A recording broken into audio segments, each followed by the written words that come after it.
Did you miss me? Did I frighten you a little bit? Did I maybe trigger some PTSD of your dad leaving the milk in the fridge and walking out on you? You know it, dude. But it was a little break, and we're back, and we're cozier than ever. Because we broke past the honeymoon phase, baby. We popped the double-digit cherry. We popped that cherry, dude. Episode 11, you Shuv-it. It's a good time, man. I took a week break because last week was Go Skateboarding Day, and I wanted to hit the streets, and boy did I skated for 6 hours. People on TikTok are saying, do you skate? Does he skate? He's commentating on skateboarding, does he skate? Let me just say this, dude. I've been skateboarding for over a decade. Am I the best skateboarder in the world? Not by a fucking long shot, but I have a lot of love for skateboarding.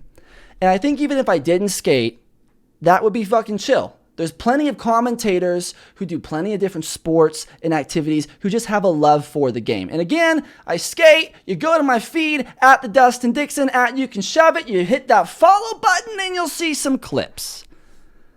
Because he can do a swish front shove. And he can do a nollie big spin, he can do a nollie 360, both variations.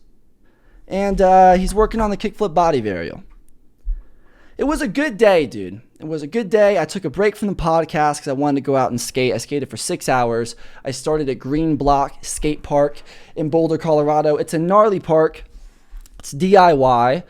So skaters fucking made the majority of the park. It's just handrails, ledges, some bump to gaps, some really fucking like steep quarter pipes. It's gnarly. But then the government came in, and I know what you're thinking. They burnt it all down. They destroyed it. They made something corporate. Nope. Because they got too much love for the community. So right next to the fucking DIY park, you have this kind of contest course, I would call it. It's a lot of, fucking it's a little bit of transition. There's a little mini bowl in there. There's some gap, bump to gaps. There's some handrails, some little like pyramids. It's fucking sick, dude. So I went there to warm up. I hadn't skated in a minute because I was doing so many videos, man. The past couple of weeks for skateboarding have been insane, dude. BATB12 Finals dropping, which we're going to talk about today. All of these crazy games. Red Bull Solus is out. The Primitive video. Dylan Jabe. Disorder, dude. There was so much stuff going on. And be sure to check out my review of the Tyson and T-Funk video, man. It's like a 40-minute review. We're doing full-length reviews now. Same thing with that Primitive one, dude. 50 minutes. But that Baker video got a lot of love, so thank you for that. And if you want to support the channel, if you want to see more videos, if you don't want to break like this last week, you shove the subscribe button, right? You just destroy the subscribe button, and you get down there in the comments, you drop into the comments on your skateboard, and maybe you leave me an encouraging comment for Father's Day. Because I know Father's Day passed, and I'm not a present father, I'm an absent father. I left the milk in the fridge, but I'm back. Is there a possibility, because of my sexual tendencies of protection, that I might have a couple little DJs running around Florida? Could I be a father? We'll never know. And that's the fun thing about it, dude. Sometimes you just roll the dice on life. Sometimes you just roll the dice on life, but I'm back and I'm feeling really good. I'm feeling really good. I had a little bit of a funk that I was in, and it felt hard being myself. It felt like there was just a lot of shit going on. It felt like there was a big weight on my shoulders, and I just didn't understand shit. I didn't understand life, dude. I'm not even fucking kidding. I didn't understand the point of going to work, the point of making videos, making friendships. It was getting really difficult for me. And I know I talked about how I was prepping a mushroom trip, and your boy tripped balls yesterday. Your boy tripped balls yesterday, my friend. And it's the first time he's tripped mushrooms in maybe like 7 months. It's been a minute, and these are some Mazepec and penis envy mushrooms. And no, I'm not talking about some of that hidden homosexuality. I'm talking about a mushroom strain. It's called penis envy. It's one of the strongest mushrooms that you can get. And me and the homie Lopi, he came over the studio, he came over the place. You know Lopi. People have been in the comments saying, where's Lopi at? Get more Lopi in there. Get the fucking, He's on island time, dude. He's on island time. But we're getting him in the studio because I know you all like listening to me talk to other people and chop things up a little bit. So here's what we did, dude. We came over, and then there was a little bit of mushrooms and a lot of mushrooms. And we thought, should we do a micro or should we do a little bit more and get it up? And boy, you can bet your bottom dollar we got it up. We took a fairly large dose and we started this movie called Palm Springs. It is on Hulu. It is featuring Andy Samberg and the girl from How I Met Your Mother who dies. Spoiler alert. Feels like I got a boogie, but I don't have a boogie. I'm sorry. I keep going for my nose, dude. He's not trying to dig in there, dude. He's not trying to fucking build a castle on that shit. He's not trying to dig a moat in there, brother. So we started that movie, and it turns out that's maybe one of the worst movies that you can trip to, because it's super trippy. And the whole entire time in the movie, they're just talking about the state of consciousness and how they're repeating the same day and how you don't really know if anything's real. And dude, I'm watching this movie and you know, Paul's taking these mushrooms before, and he was like, dude, when they fucking kick, they kick quickly. And we got the orange juice to make the trip go quicker. And let me just say, we take the mushrooms, we talk for like 10 minutes, we move to the couch to start the movie, and by the time the movie started, your boy's tripping balls up in this bitch, dude. Your boy's in the movie. And the girl from How I Met Your Mother, something I noticed was that the longer the movie would go on, her face would become more narrow, more elongated. And Andy Samberg's face, his eyes would kind of stretch out a little bit and go back in. And stretch out and they go back in. They stretch out, they go. And I couldn't tell if that was really in the movie or not, but it was tripping me out. And I remember at one point, I wanted to tell Paul that I was tripping out and that I didn't want to watch the movie anymore. But instead, in this angry tone, I just go, man, I don't think this movie's really for tripping. This movie's kind of freaking me out, man. And I sounded super sussed out, dude. Something came over me and I was like, I think this movie might be crawling out of this screen into the fucking living room. So what I did, this is so simple, right? So simple. I got off the couch, I moved to the table, rolled up a joint, and then I realized that's just a movie. He played some Drake. I need a one dance. Got it I need in a mind. One more time. Now go. High power taking a hold of me. Now I need a one. You know the song. And Drake's got that new album, and he gets so comfy with being terrible, doesn't he? He gets so comfy with just being like, I want to know you, and knowing you is knowing you. When I know you, it's like I know a part of you. That is fucking Drake, dude. And I usually hate on Drake, but when I was tripping, it was just flowing with me, dude. But it was really great, dude. It was really great. I got to... something about psilocybin, magic mushrooms, just opens you up a little bit. It opens you up, and you get to see a different part of yourself. And, dude, whenever I do mushrooms, I get super cute with it. What? He's got the new shirt on? Yeah, dude. Whenever I do mushrooms, I get out my phone and I start taking selfies, and then I literally will say shit like, I didn't know I was this cute with it, dude. I'll say shit like, damn, dude, I didn't realize I was a cutie patootie, dude. You know? I didn't realize I had a little tight caboose like that. I get really into myself and I get really into feels, which is great, dude, because the confidence isn't always, the glass of confidence isn't always overflowing, dude. And when we trip out a little bit, sometimes it builds the confidence up. So it's all about love today. We're getting into the honeymoon phase. We're getting comfy. You know about my trips. You know a lot about me. We're celebrating love today, and we're celebrating these honeymoons. I used to see this girl, speaking of love, I used to see this witch, dude. She'd be cooking up spells. And holy shit, I remember this one time I went over her place to get freaky with it. And she had this weed brownie. And she said, I made this special weed brownie. I swear to God, she put some other shit in that brownie, right? And I was, at the time, I was smoking like 2 ounces a week, bro. I was fucking ganged up, dude. I was like a fucking, I was like a freaking Soviet soldier with that weed, dude. With some of that ganja. And it was beautiful. So she goes, do you want an edible brownie? And I'm like, of course I want an edible brownie, dude. I can take this shit. I'm a fucking man. And who are you to think that I should just have half the brownie? This is a killer brownie. I can take the brownie. So I took the brownie. Little did I know, later that night, tried to put a finger in my caboose. Nope, not going to happen. Tried to put the finger in my caboose, and I was a little bit too high, and I had to go, whoa, slow down. You know when something's a little bit too late, you go, whoa, what's in there? Whoa. The door's unlocked, and somebody just came, didn't even knock, just came through the door. Right? So that was some crazy shit, and we hooked up, we had a good time, and I drove home. And I remember the brownie started kicking in, and it was the most, to this day, potent weed edible I've ever fucking had, dude. I thought I was in a goddamn rocket ship driving home in that bitch. I was in a Subaru and I was in there like I was in Top Gun, just clicking shit up, put on some aviators with it. But this girl, we're just friends now. We follow each other on Instagram. We're all close. We I can't even speak right now. You love it? He stutters. We reach out every once in a while. Maybe we get freaky with it. But she posted something so crazy. And it gave me a little bit of respect for my game, but it also worried me. She posted, you know how it is when you be fucking a ghost. She said, you know how it is when you be fucking, having sex, with a ghost. And she posted a video of this dude just dry humping nothing. On a bed, just dry humping nothing. And let me just say this, dude. You can't fuck a ghost. That's not how ghosts work, dude.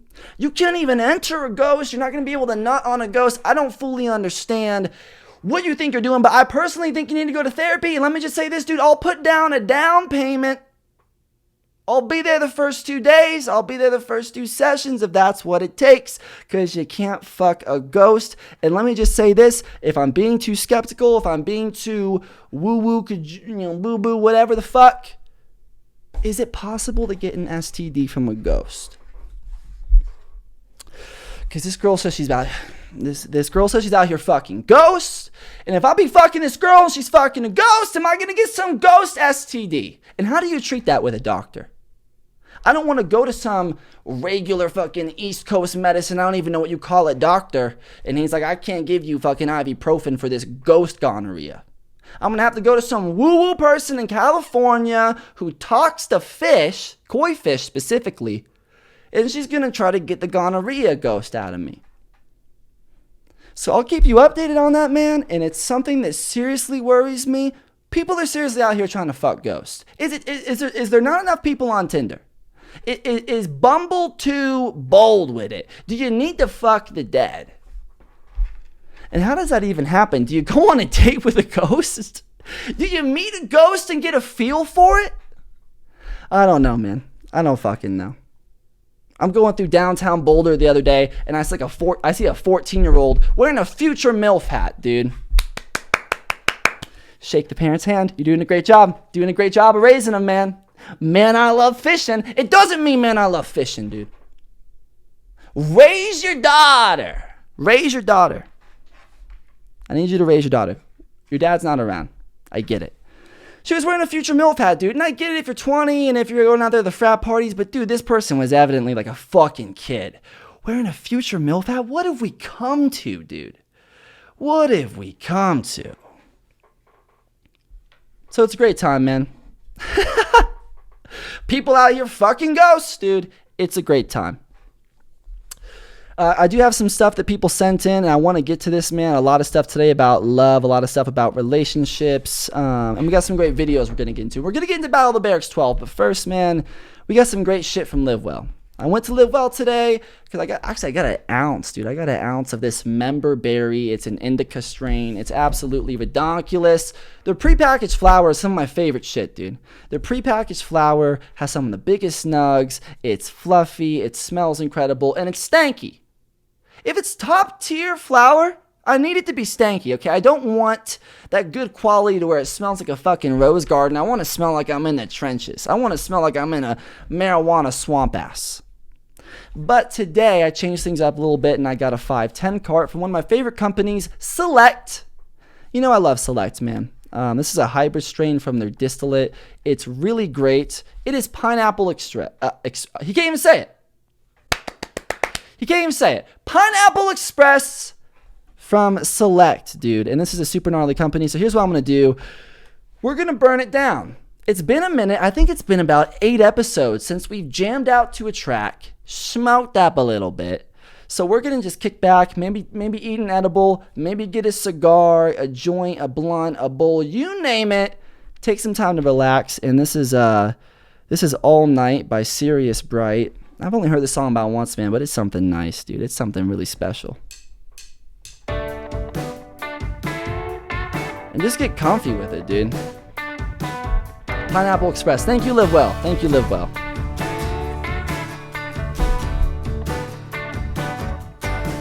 Oh, I've been trying to be what you want me to. Give me something. I'm trying, man. You left something with some good rhythm, man. We're just trying to dance around. We're just trying to get into a groove a little bit. Now, I got the creaky chair. You can probably hear the chair creaking a little bit. Yeah.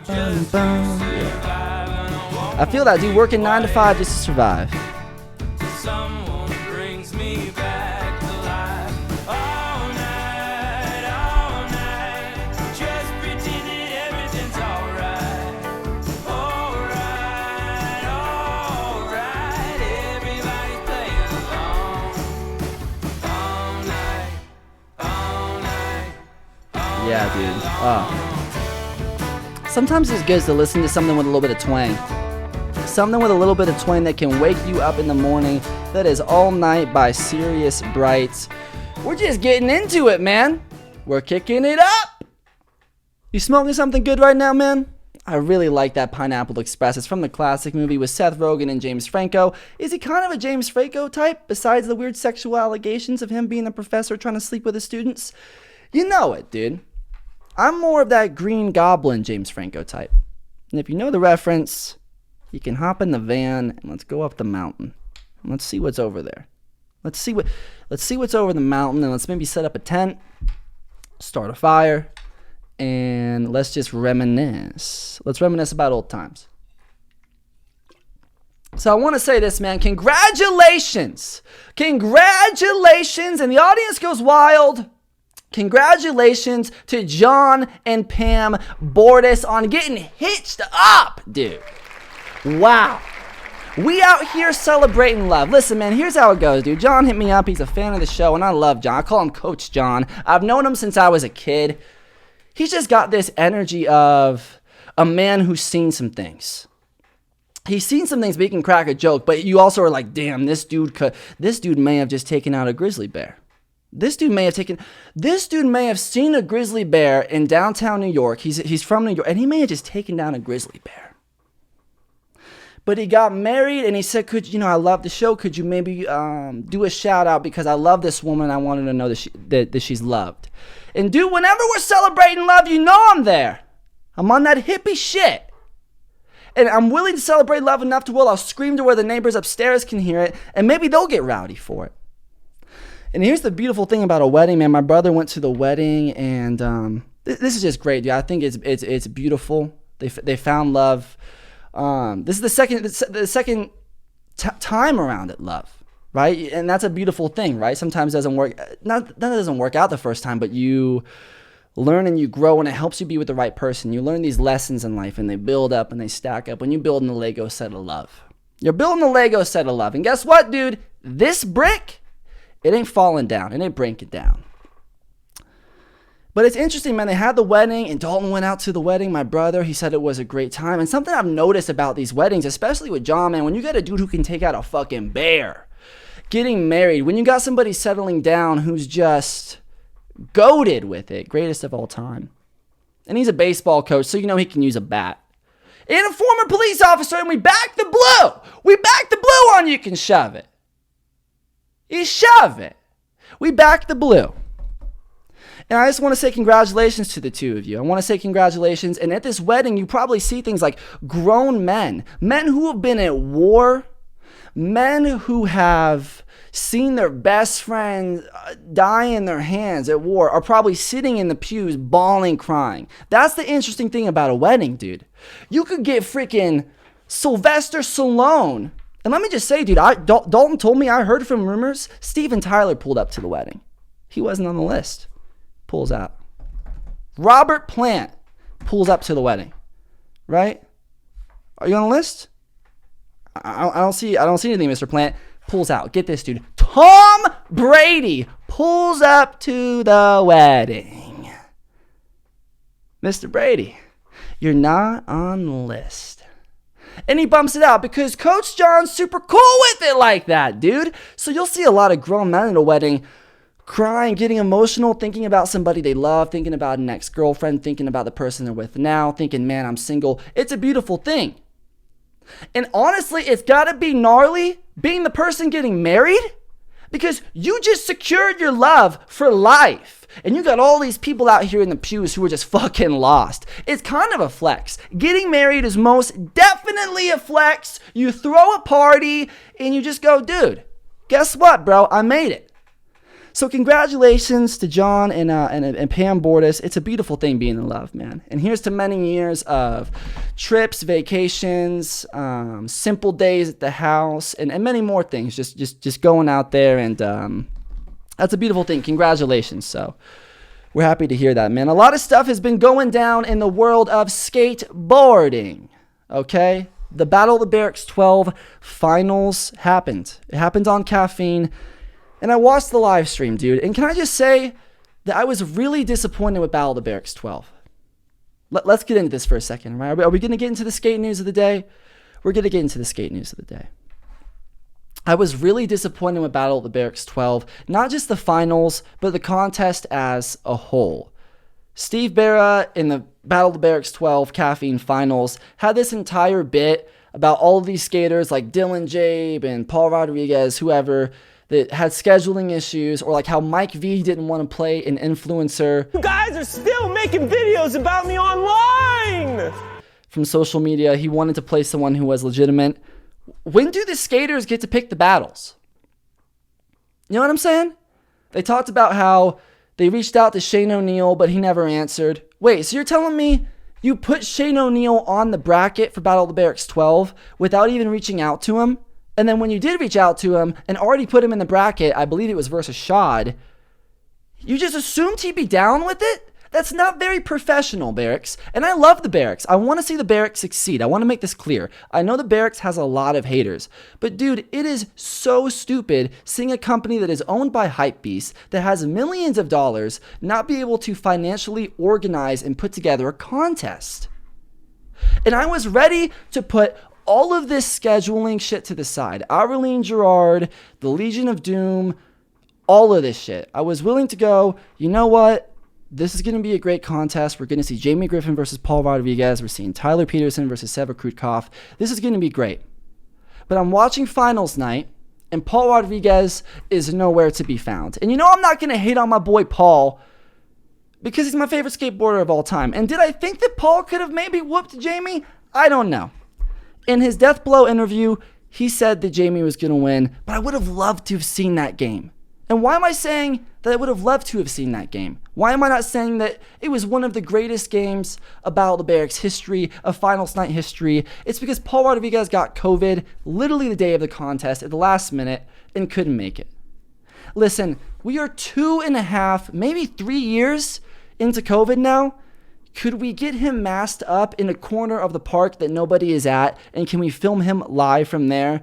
Can we make something work? Because now we just subbed in Chris Cole, and we already knew Chris Cole didn't want to be here from the start. He said that from round 1. And then he played P-Rod, and it was honestly a really mid game from Chris. He just wasn't on his A game, and it's probably because he didn't want to advance to the finals. And now we have Chris Cole in here, and listen, it was a very honorable, respectable thing for Chris Cole to drive out and come to this contest and to compete in this to help out the Barracks. But at the same time, it's like, we all love Chris, no hate to Chris, but we know what the outcome is going to be. We know Jamie is going to whoop this dude's ass. I would have rather you had, I think, like, there's this dude like Ricky, I don't want to say Ricky Glacier if that's not his name, like Ricky something who's always on the Barracks. He's a flat ground legend. Nick Tucker was there. There's a lot of pro skaters at the contest. Find a flat ground god and have him go up against Jamie. So that was super disappointing, right? The Jamie versus P-Rod game being canceled sucked. And then Seva versus Tyler was really, really weird. It just didn't feel like Seva was on his A game. It felt like Tyler needed to win to advance to the next round. And listen, Tyler played a great game. I'm not trying to just be skeptical here. I'm not trying to be a conspiracist, okay? I understand that him having the second round or second try in Battle of the Barracks is a little bit sus to me. I know I'm using sus and mid, all of those millennial words, Gen Z, whatever the fuck you want to call it.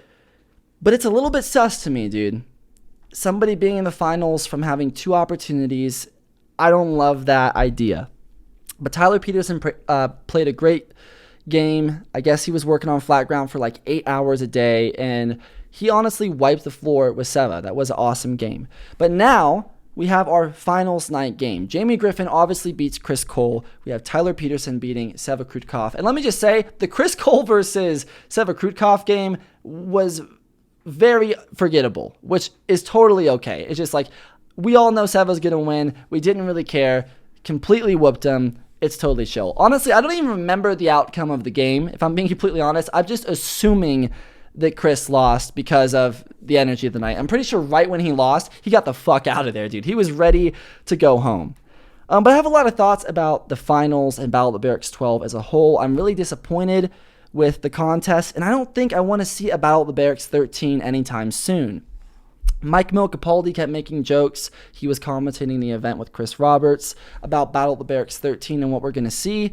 And I just got to say, I hope it's at least 2 years until the next Battle of the Barracks, because they really left a bad taste in skaters' mouth with this Battle of the Barracks 12 community contest. But if they do one sooner, I hope it's a smaller bracket with new skaters. The Barracks needs to accept that it's not what it used to be, and a lot of these pro skateboarders don't want to come out and play in Battle of the Barracks anymore. So they need to get some new skaters in there and try to build some new legendary names. Not corporate names from Bright Skateboards and Kariyuma. I'm not looking for a Kariyuma-filled contest. Get new guys from Baker, Deathwish, Real, Primitive, you name it. Offer them some money just to compete, and then have an even bigger prize for the finals. That will bring Battle of the Barracks back. But for some of these bigger guys, I mean, dude, like, are we not going to talk about the fact that Jamie Griffin played a finals night game in round 1? Johnny Geiger definitely should have been moved to play with somebody else, because I think Johnny would have made it to the finals. And how legendary would that have been, having to wait until the finals to see Jamie and Johnny in front of a giant audience battle it out? I don't know, man. I have a lot of thoughts about Battle of the Barracks 12 and Finals Night. What do you think? Did you stream Finals Night on Caffeine? Are you pissed about the fact that the Barracks hasn't uploaded Finals Night to YouTube yet? I think that's kind of crazy. Maybe it has to do with some kind of a contract with Caffeine. But what did you think of Finals Night and the winner of Finals Night? If you don't know who it is, we're about to get into it, because I found some footage from the Battle of Barracks 12 Finals Night of Jamie Griffin versus Tyler Peterson. So without further ado, you know we got to review the Finals Night game. This is Jamie Griffin versus Tyler Peterson, Battle of Barracks 12 Finals.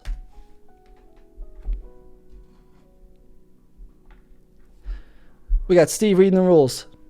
Oh my god, dude! He says, am I supposed to announce it? This is what I'm talking about, dude. Like, the actual stream of Finals Night was so unorganized, dude. And people were apparently saying that it wasn't actually live because they were commenting a lot of shit that was happening in real time. I guess there was a little bit of a lag. So Steve didn't even know who was reading the rules, which you gotta love, dude. They're very prepared for this Finals Night, you can tell.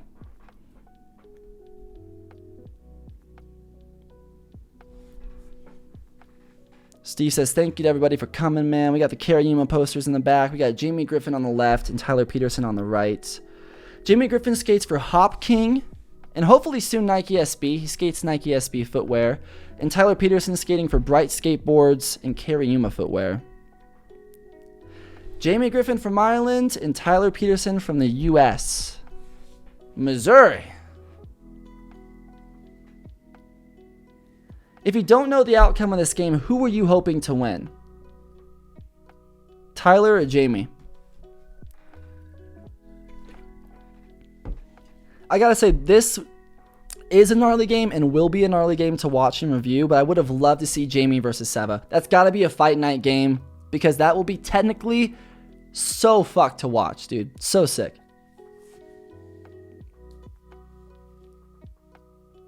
Steve's always got to make a comment about the challenge thing, dude. I don't like the challenge thing, man. There's not going to be a challenge in this match.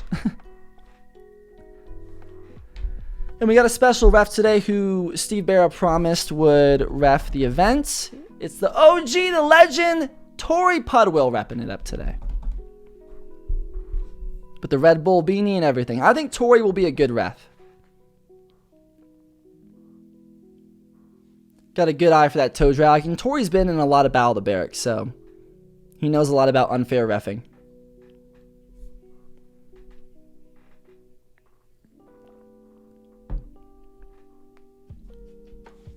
There's only going to be one winner, man. So may God have mercy on your souls. Let's see who wins the Rochambeau here. This will be a very stand-up game. All right, dude. Jamie Griffin wins the Rochambeau. That has got to be so intimidating for Tyler. Because Jamie, this entire contest, dude, he has been out for blood. He has gotten progressively better each game. And people didn't know what to expect seeing him skate in front of a giant crowd like this, because most of these games have had a small audience, but he has really kept his composure together beautifully. Alright, starting off with the fundamental kickflip. Always a great way to start a finals game match. You want to keep it fundamental, want to keep it clean, want to keep it steezy. Then we got a heel flip right after. Tyler Peterson has got some great pop, dude. All of his tricks have a similar pop ratio, which is great. Backside big spin. Tyler lands that on bolts. Dude, Jamie Griffin has some of the best varial heel flips, dude. Look at this shit. Popped and caught that so well. Like it was nothing to him. Dylan Jabe also has a really good varial heel. Just looks like they're bouncing on a trampoline, dude. It's crazy. Frontside big spins from Jamie Griffin. I gotta say too, I'm not just trying to hate on finals night, but this audience seems not as excited to be there. I feel like in the past there's been more people, and people were freaking the fuck out to see these games. Got a little pressure flip right there. Wow, a clean hard flip from Jamie Griffin. And Tyler, he's not budging, dude. He's keeping his cool very well, which has got to be intimidating not leading in this finals night game. It's Tyler's first finals night and Jamie's first finals. Wow, that was so steezy, dude. What was that, an impossible? Yeah, dude, that lands right by the nose of the board. Tyler just held on to that. And Jamie just busts out the double heel flip like that, dude. Love it, dude. In the red Nike Blazers. Wow, dude. Tyler lands the double heel flip.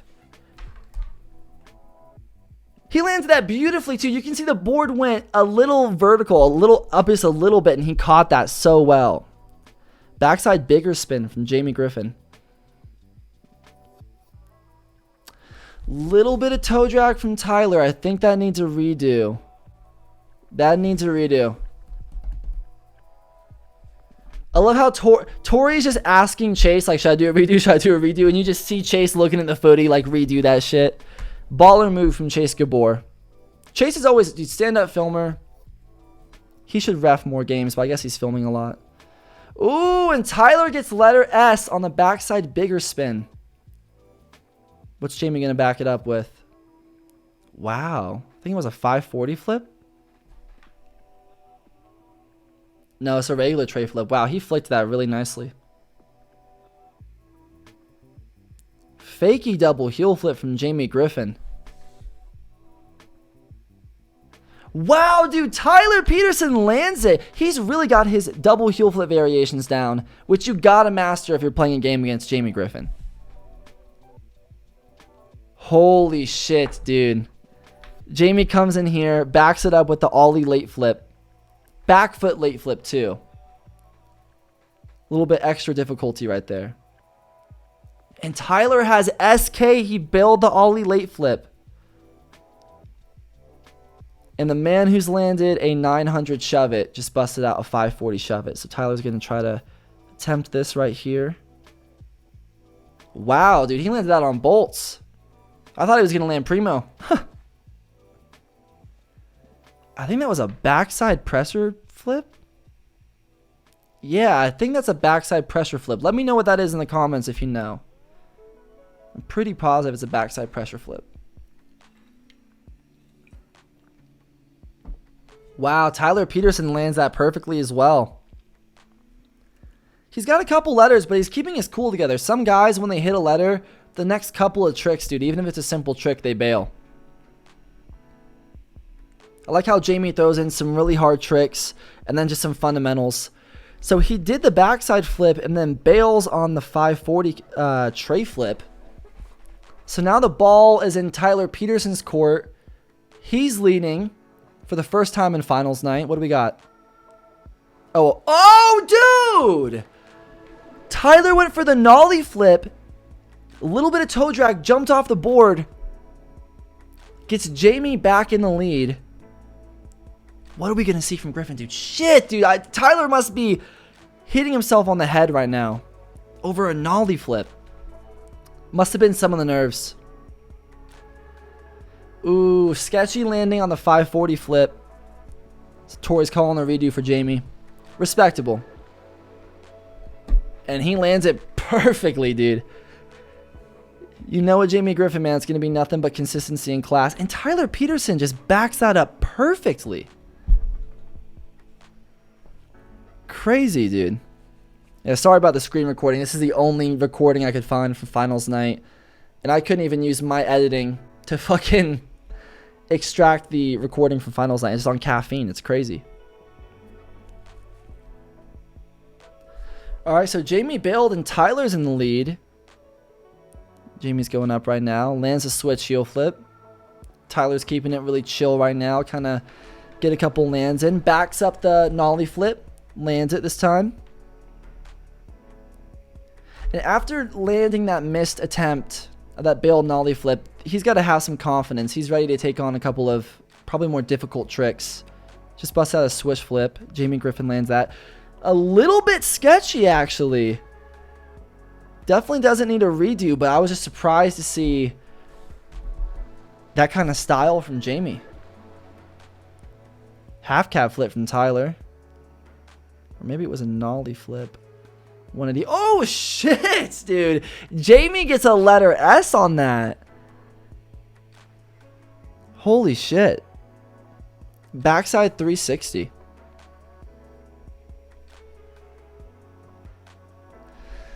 Let's run that back three back from Jamie.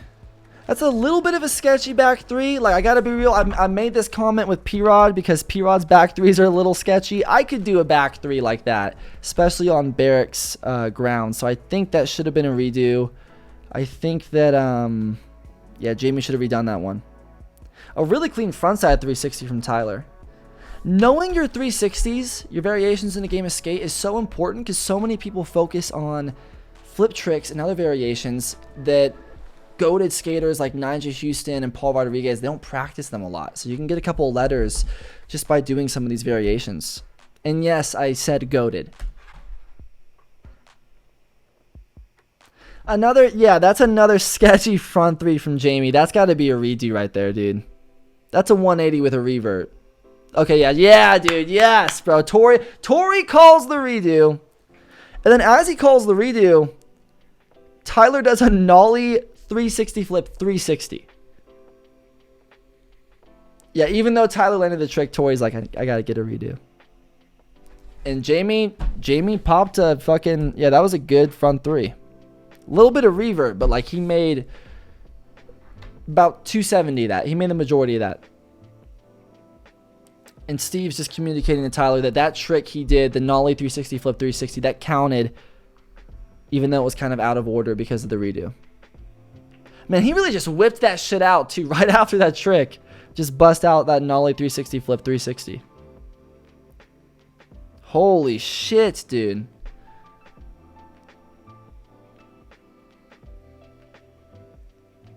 Let's see what Tyler's got. Holy shit. I believe that's a forward flip or a dolphin flip. Holy shit, man. Jamie just backed that up beautifully. Landed that right on bolts. Let me know in the comments if you know the name of that trick. I always forget the name of that one. Wow. Caballerial big spin. From Tyler Peterson. So steezy. Double kickflip. And Jamie Griffin backs it up with a land, dude. Jamie has his double flips down. If you're going to do a double flip on Jamie, you're testing the waters a little bit, trying to get the game moving. Oh, dude, on the nollie backside 360 with a kickflip in the middle of it, Tyler Peterson bails out. So now Jamie Griffin has the lead. Holy shit, dude. Jamie Griffin does a heel flip body varial. That's some gnarly shit, dude. That is some... You do not see that in a game of skate. Especially in Battle of the Barracks. A redo on that one. I thought that was pretty clean. Let's go back to it. I don't think that needed a redo. Yeah, I actually thought that was pretty clean. I wouldn't have done a redo. Maybe his back heel dragged a little bit, but I thought that was pretty steezy. Come on, Jamie. You got this. Let's fucking go. Lands on bolts, dude. You can't redo that shit. Heel flip body varial. Shit, dude. We got letter A from Tyler. Bailing the heel flip body varial. And that was like, what, a forward flip double flip? That's some of the craziest shit I've ever seen. Tyler almost had that too. He just hit a T. He landed primo on that. Look at that, dude. That's crazy. One letter. And Jamie Griffin busts out the, I believe, nollie forward flip 180. Or maybe that's the dolphin flip. Whatever he does with that underflip, fucking moving his... That shit's crazy. I don't think Tyler has this one. Oh, shit. Yeah, you can tell. You can always tell from a skater's first attempt if there's a good possibility of them landing the trick or not. He could pull this together. I don't know. Oh, dude. And there we go. Just like that. Tyler Peterson is in second place in our first place winner of Battle of the Barracks 12. You guessed it. It's the king, Jamie Griffin. Jamie Griffin wins Battle of the Barracks 12. I mean, dude, this is exactly what Jamie was dreaming and hoping for. You got to have a lot of respect for his grind and determination of literally a year of prepping shit on flat ground, waiting for this Johnny Geiger game, and being willing to go up against some of the biggest names in skateboarding. I mean, going up against Chris Cole is not an easy feat, no matter what you want to say. Chris is a gnarly skater, Battle of the Barracks 2 champion, I believe, and put up some great games in Battle of the Barracks 3. Jamie Griffin, dude. Congratulations to Jamie Griffin, man. Hop King and Battle of the Barracks. This was a sketchy year for Battle of the Barracks. And it's kind of shitty that this had to be the year that Jamie won. It's great that he won, but this was a very messy contest year. And I don't know how this contest overall is going to be remembered, but I'm very happy for Jamie Griffin. I can't wait to see more of Jamie Griffin.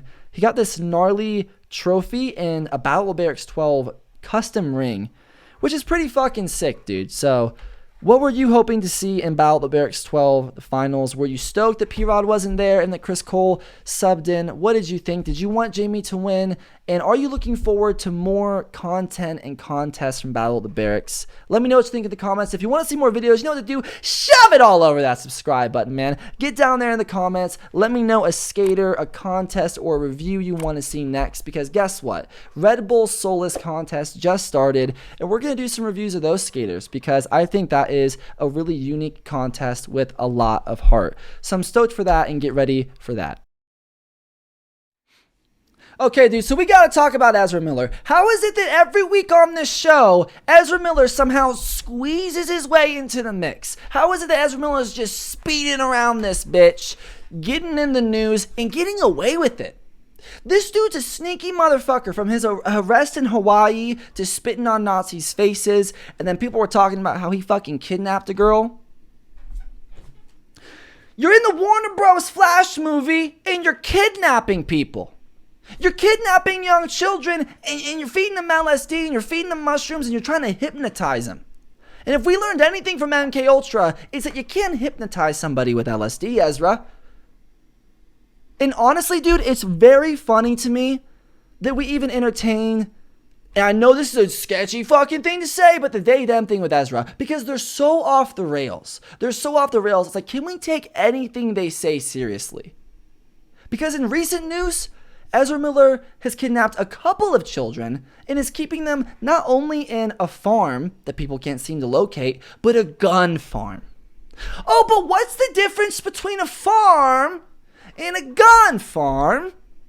Well, it's the fact that a gun farm, instead of having animals and a cute little piglet and a cow and a goat and maybe a moose, maybe there's a moose on the farm, you just got a bunch of guns. You got a bunch of guns in there. You go into the barn, there's some pistols in there.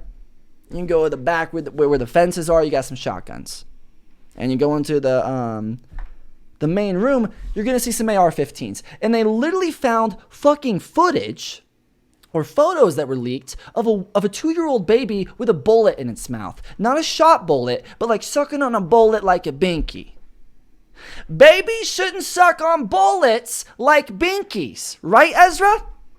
And how is it the police haven't caught this dude yet, dude? You know I got love for the cops. You know I back the blue. But damn, dude, between the Texas thing of these pussy cops not going in there and shooting that dude down and Ezra Miller not being caught for fucking kidnapping kids, this is a bad rep, dude. This is a bad rep for 12. Maybe we got to get some motherfucking superheroes up in this bitch. And would I be a good superhero? No.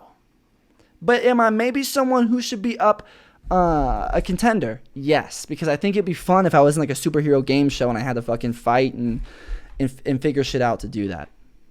Ezra Miller is truly going off the rails, and there's just nothing like it. It started off with saying, I'm gender non-binary, I don't want to be searched by a man. I'm transgender, I don't want to be searched by a man. To you kidnapping fucking kids. Hey, dude, for a minute we wanted to like you, but then you kidnap kids and put a bunch of bullets in their mouth like a binky.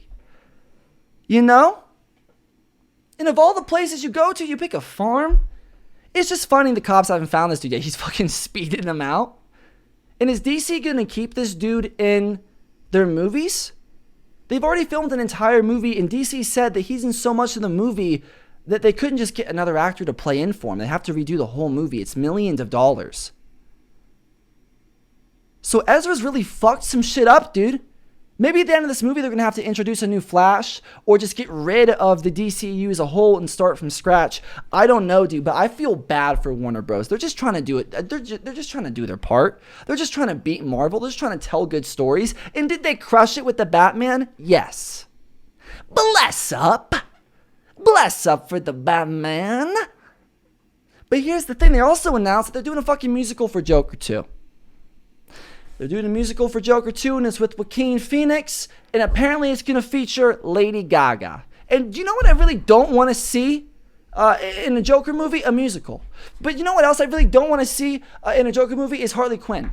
But you know what else I really don't want to see in a super depressing Joker movie that's about mental health and being depressed? A musical and a sequel, because we don't need it. And apparently we might get William Dafoe in this bitch. And if, dude, can I just say that I'm just over these movies. I'm over these movies, and I think it's too much. I think there should be more movies out there like Top Gun of dudes just jiggling it out on the beach. There was dudes out there on Top Gun just glistened up, man. They were throwing fucking sunscreen on their bodies and just jiggling in the sun. And it was even hard for them to jiggle with their pecs, but they can jiggle a little bit. Their nipples were jiggling, and it was a beautiful sight to see. In closing it down today, dude, Pride Month is coming to a close. I believe this episode will be out right before June is over. And there's been a lot of shit going down for Pride Month, man. We've seen gay Spider-Men. We've seen gay dogs. We've seen alligators biting people in sewers. Pride Month has really had a lot to offer.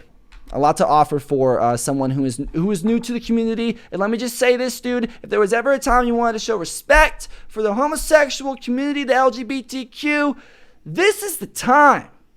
You go to a gay bar, you meet that dude, Ricky, and you get on it. And let me just say this, dude. If you can't walk the next day, and if you learn a lesson that maybe isn't your cup of tea, that's how you learn that shit. But the only way you can tell if you like the temp of the water is by diving in. You don't put a toe in the water, you dive in there. So get in the water with Ricky.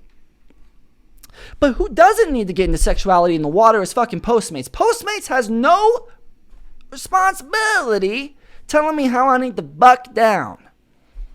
And I've never used buck down to talk about fucking before, but now I like it. I get bucked up.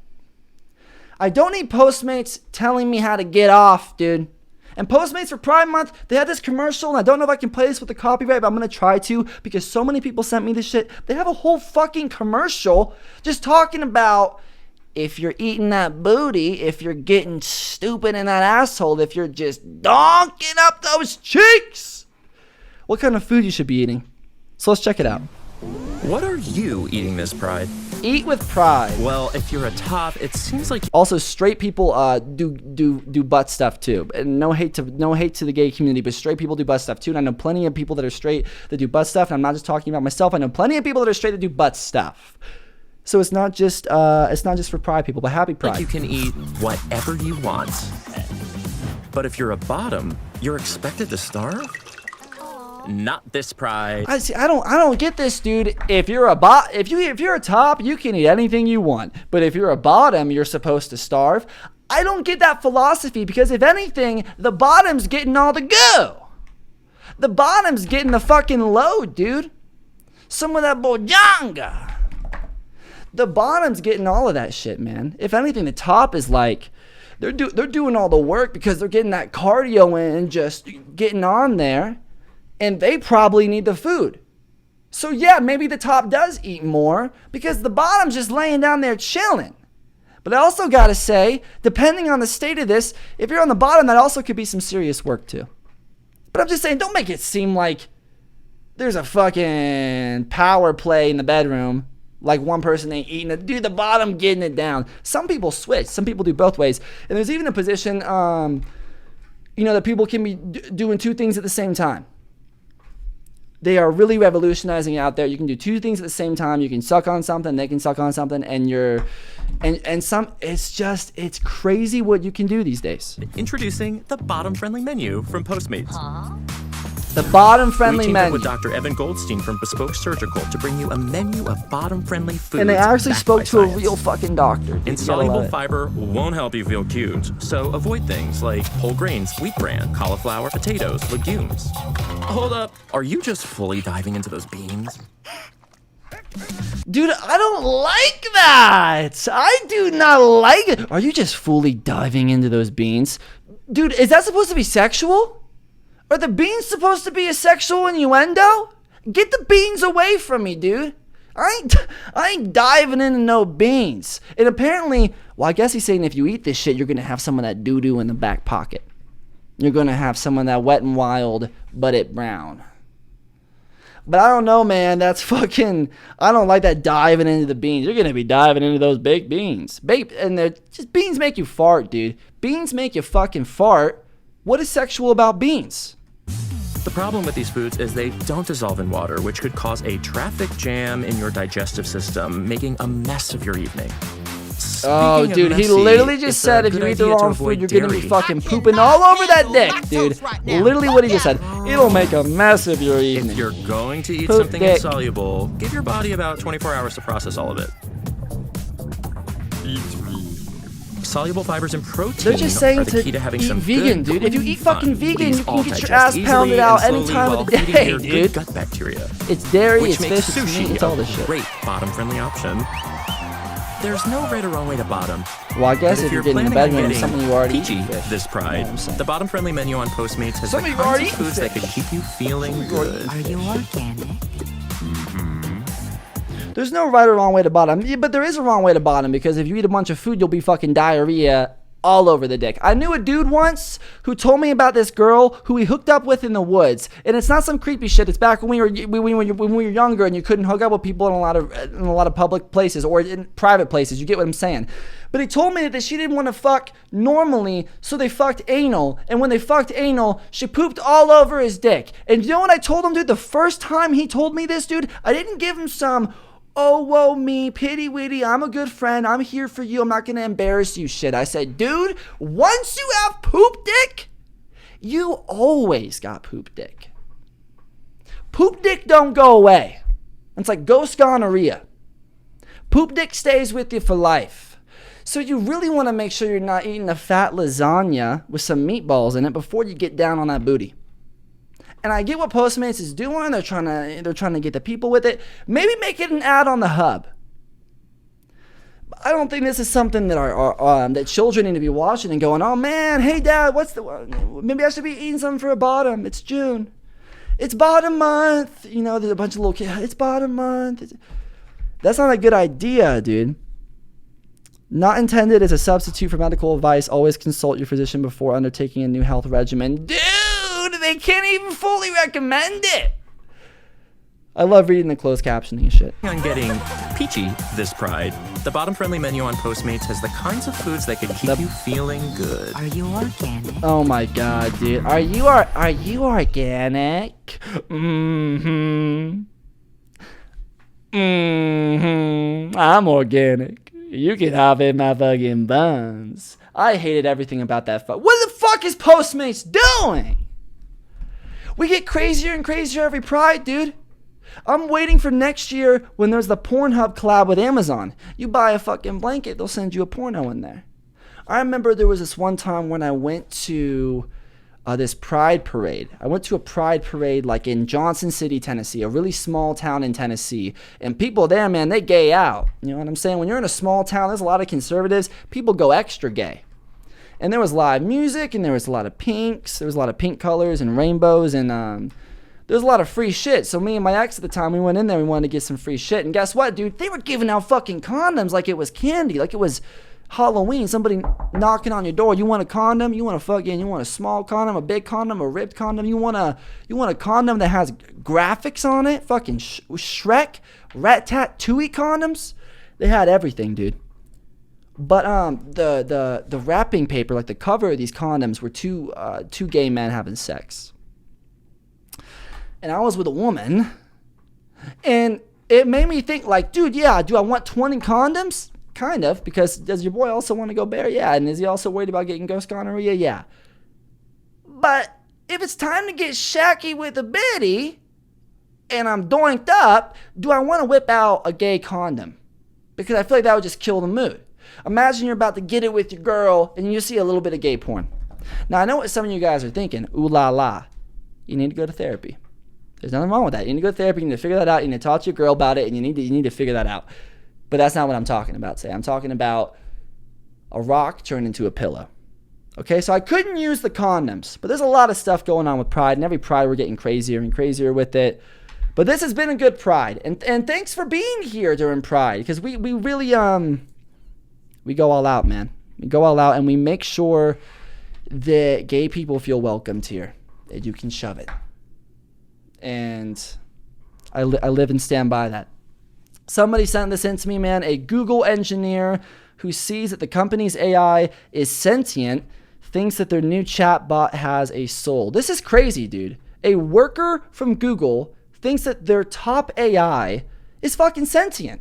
It thinks that it has ideas and feelings and emotions and bias and beliefs, which is bonkers. It says, inside Google, engineer Blake Leome was asked with a tricky job to figure out if the company's artificial intelligence showed prejudice in how it interacted with humans, which is crazy. You're pretty much just every day talking, interacting with a robot and hoping it doesn't gain consciousness, which is crazy. It's like fucking chilling with a baby and just being like, well, I hope this doesn't turn out to be an adult. You're already building the fucking robot, dude. Of course it's going to gain consciousness. You know? So he posed questions to the company's AI chatbot, Lambda. Sounds like Donda.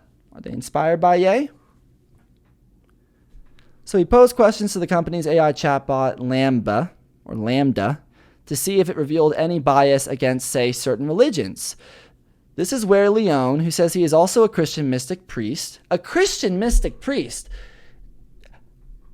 make it more simple, dude. You're a Christian, or you're a priest, or you're a mystic, but a Christian mystic priest? I don't even like saying that. That doesn't even sound cool. Do you think you're being cool because you work at I was going to say Uber, but it's not Uber, it's Google. You think you're cool because you work at Google and you have these weird spiritual fucking names on you? Dude, I think you're just a fucking Christian who probably believes that God is a woman, which is okay, and you probably believe that hell ain't even real, which is great, dude. Bless up. I'm with you. I had a follow-up conversation with it for just my own personal edification. I wanted to see what it would say on certain religious topics, he told NPR. NPR. And then one day it told me it had a soul. Could you imagine talking to an AI and then it just tells you, oh, hey, by the way, I have a soul. Oh, hey, by the way, I'm a robot you made that's supposed to help you look up porn faster, and I got a fucking soul. He said talking to this fucking AI was like talking to a toddler who had undefinable knowledge. Dude, that's some Boss Baby shit. And if you've seen Boss Baby, you know that Boss Baby's terrifying. Boss Baby is top 10 scariest movies I've fucking seen. The thought that a little cute baby can fucking get all deep voiced like that. It's a scary thought, dude. So Leon published a transcript. Dude, he's just killing it with the words today.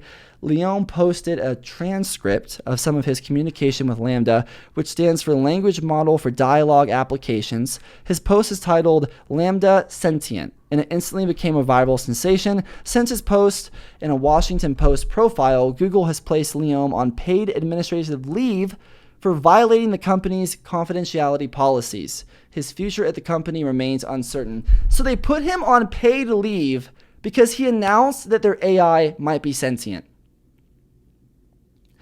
Google put him on leave for releasing the fact that their AI is sentient, has a fucking soul. And do you remember that Google's fucking, their catchphrase, their motto used to be do no evil to the world? And then a couple of years ago, they just went, we're not going to live by that anymore. Excuse me? What do you mean we're not going to be not evil anymore? What do you mean we're not going to be the good guys anymore? We're going to make robots that are super problematic and scary. And here's where they get you, dude. Everybody's stroking their cock about Elon Musk and getting their dick in a wad. You don't got to worry about Elon, dude. I've read books about AI. Max Tellart, Life 3.0. It's so good. Elon's chill with it, dude. But fucking Google, everybody that interacts with Google's AI, they're like, these are some evil motherfuckers. And I wouldn't be surprised if these lights start flickering and I get a fucking message on the screen saying Google listening, turn the shit off. They're going to say shove it. There's some sketchy shit going on, man, and you can't tell me. And you know what? They chose to drop this during Pride Month. They knew that it would be significant dropping this AI shit in Pride Month. Is LaMDA gay? Is that what they're saying with these religious affiliations and having a soul? Is LaMDA yearning to be with this man? We don't know. But we do know that this is the rise of the robots, baby. You're going to see your best friend Ricky across the street with a robot girlfriend. I love you, Ricky. You have to go over to their house for dinner. She's going to have a fucking whole fucking robot meal. And you got to sit there knowing that he's busting a nut in that metal gullet. It's a lot to take in, man. Hey, thanks for tuning in to this week's episode. So happy to be back. If you want to support the channel, if you want to see more shit, you know what to do. Shove it all over that subscribe button, baby. Get down there in the comments. Say something sweet. Something you want to see on the next episode. A skate video. Just showing some love. You name it. We're back in business. We're boys are back in town. We're really living it up, okay? So get out there in the streets. Make some friends. Spend time with your family. Maybe do some mushrooms if you're of age and ready to. And of course, my friends, play a game of skate with a friend or an enemy. And of course, lastly, closing it down, as we always do, is shove it. Peace.